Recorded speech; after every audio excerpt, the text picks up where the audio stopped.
Hi everybody, welcome back to the SeeSaw and another week of family meals. So we're starting out the week this week very simply with some Cajun seasoned salmon, some baby new potatoes that have just got some butter and parsley on them, and some steamed tender stem broccoli. So these are just small salmon fillets that I've sprinkled with some Cajun seasoning and then just cooked them in the skillet, skin side down first to get the skin nice and crispy, and then just turned them over to finish from the top. So that's our quick and simple dinner. We've just been to Caleb's football club to sign him up for next season. He'll be under 12s.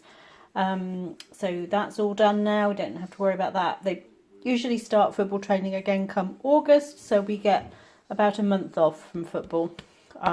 Usually the season ends in May or beginning of May, but obviously it went on a bit longer this year because of so much lost time. So we're going to have an awards trophy ceremony at some point during July when we can. And then they'll be back to it in August. So yeah, that's all done for the summer. So off to enjoy this on a Monday night. Hi everybody, so it is Tuesday night and tonight we've got bacon chops and champ. So these are the bacon chops, they're from Morrison's. They're just really like a thick sliced rasher of bacon. I've got some fried onions with it. The bacon's got a little coating on it, brushed on it, which was a mixture of honey and Dijon mustard. I've got some extra cabbage here, steamed. I've got some peas and broccoli. And then champ, which is just a mashed potato made with milk and butter and pepper. And then you stir through some chopped steamed cabbage into it. So all together it makes something called champ, which is an Irish dish. So potatoes and cabbage essentially with green vegetables, bacon chops and fried onions. Hi everybody, so it's Wednesday night. The football game is about to kick off, the semi-final game, and so we're having a simple pasta bake. So this is chicken, bacon and garlic just cooked up in a pan, and then I added a jar of this pasta bake cheese and bacon sauce with a little bit of water, stirred that all through, combined it with some cooked pasta, popped it in the oven for 15 to 20 minutes with it sprinkled with some Parmesan cheese and some bacon bits. And then I've got a Caesar salad kit just to have some salad leaves on the side as there's not any vegetables in the pasta bake. So that's our food for football night and we're off to enjoy the game. Hi everybody, so it is Thursday evening and tonight we've got salt and pepper chicken. So this is a spice and taste seasoning mix with some peppers and onions chopped up.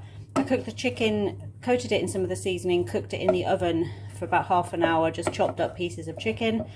And then I cooked the peppers and onions in a little bit of oil in the pan, added the chicken in, the rest of the seasoning mix and a splash of water. So it's quite a simple recipe to put together. And with that we've got some egg fried rice. It has gone a little bit clumpy because I forgot to cook the rice ahead of time and let it cool, so I had to make fried rice with hot rice, which never really works. It's too starchy when it's hot, but I wanted to have egg fried rice with it. So it's got some scrambled egg in it and a little bit of frozen mixed vegetables that was just left in the bottom of the freezer bag. And then I've made a little bit of sauce to drizzle over the top, and this is a combination of peanut butter, sriracha and soy sauce. Just about 50 grams of peanut butter and then 2 tablespoons each of the other, and then I just microwaved it for about 40-50 seconds just until the peanut butter melted, and then combined it all together and added just a splash of water to thin it out. So that's just to drizzle over the top. So that is our kind of Chinese fake away for a Thursday night.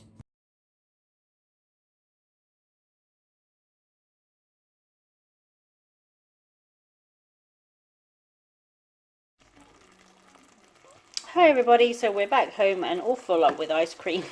And I've made a simple one-pot pasta dish for dinner tonight. It's taco pasta. So this is just some mince.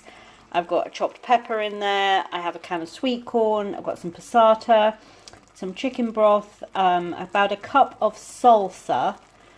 Just really combined that all together and let it cook. And then I added a bit more water and then added some of the small shell pasta. Popped the lid on and let it cook away again. Oh, in with the tomato, with the passata and corn and salsa, I added 3 tablespoons of taco seasoning. It's from a little pot that I had of that you could use across several meals, but you could also use a sachet of the taco seasoning. And so then when it was all cooked together, I cooked it for about 15 minutes with just the meat. Then after I added the pasta in, I cooked it for another 10 to 15 minutes until the pasta was cooked through. And then I've just stirred through a big handful of grated cheese.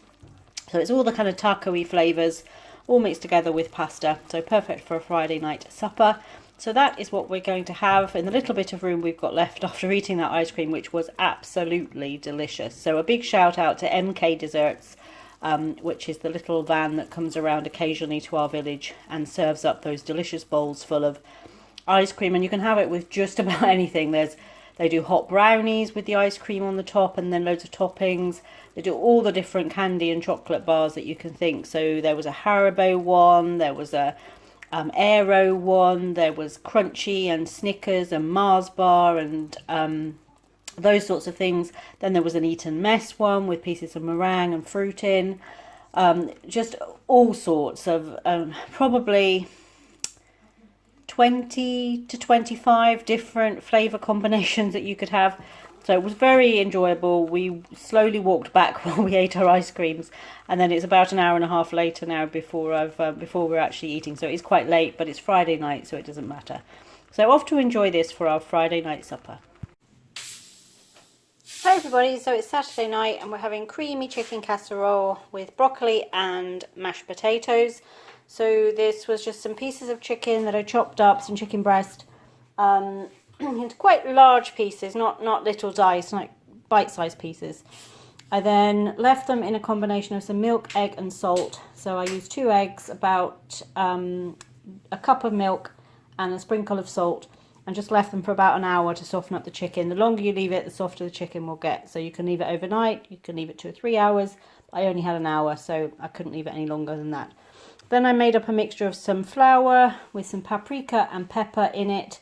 So seasoned flour. I drained the chicken out of the milk mixture, popped it in a bag with the flour, shook it to coat it, then fried it in the skillet in a little bit of oil, about 3 or 4 minutes each side. I did it in batches so I didn't crowd the pan. Then I mixed up a sauce, which was 2 cans of the Campbell's condensed cream of chicken soup, a 1/4 cup of sour cream and about a cup of water. I then added a little sprinkle of paprika and a little sprinkle of pepper into that as well. Put a little layer of that in the bottom of a casserole, put the cooked chicken on top, poured the rest of the sauce over, and then I sprinkled it with some sautéed mushrooms, some grated cheese and some bacon bits. So that was just the salad topping kind of bacon bits, but you could use chopped cooked bacon if you had some. Then just pop that whole thing into the oven for about half an hour to finish cooking the chicken through and to heat the sauce all through. So as I said, we've got it with mashed potatoes and broccoli. So that is Caleb's and that is mine. We're off to enjoy this on a Saturday night. Hi everybody, so it is Sunday, it's cup final night and we've gone traditional with a twist. So this is a pork loin roast. It's a much nicer looking one than the one we had the other week. I've let it cook for the time on the package, but 20 minutes before the end I just coated it or basted it with a combination of equal parts of maple syrup and whole grain mustard and some chopped fresh rosemary in with that as well. So I just basted that over the top for the last 20 minutes to give it a really nice flavour. So that is our meat. We've got some gravy, we've got some active fryer roasties, we've got our usual mix of steamed vegetables, so broccoli, carrots, cauliflower and peas. And then we've got some American style stuffing. So this is, I think I threw the box away. Oh no, it's over here. This is something I keep in the pantry now and again. Stovetop stuffing. So you can get it on Amazon. It is quite expensive to buy it, but I buy one now and again. Tony loves this stuffing because it's American and it's what he would have been used to growing up. And he doesn't like kind of sage and onion British style stuffing. This is a cornbread version. They do a chicken version. They do various combinations, but this is the cornbread one, which is our favourite. And you just, as it suggests on the box, you make it up on the stovetop. So either in a saucepan or a skillet, you melt a bit of butter, you put in the stovetop mix and some water, put the lid on, take it off the heat, and then 5 minutes later you've got this kind of crumbly cornbread stuffing. The only thing I did different was when I was melting the butter, I put some chopped apple in there. You can see some bits of apple just in there, just because we're having it with pork. So I've got a little bit of chopped apple in there. I just softened in with the butter before I put the breadcrumb mix and the water in. So that is our football night roast dinner. Off to enjoy this. Thank you for joining us for this week of meals, and we look forward to seeing you back here on the SeeSaw soon.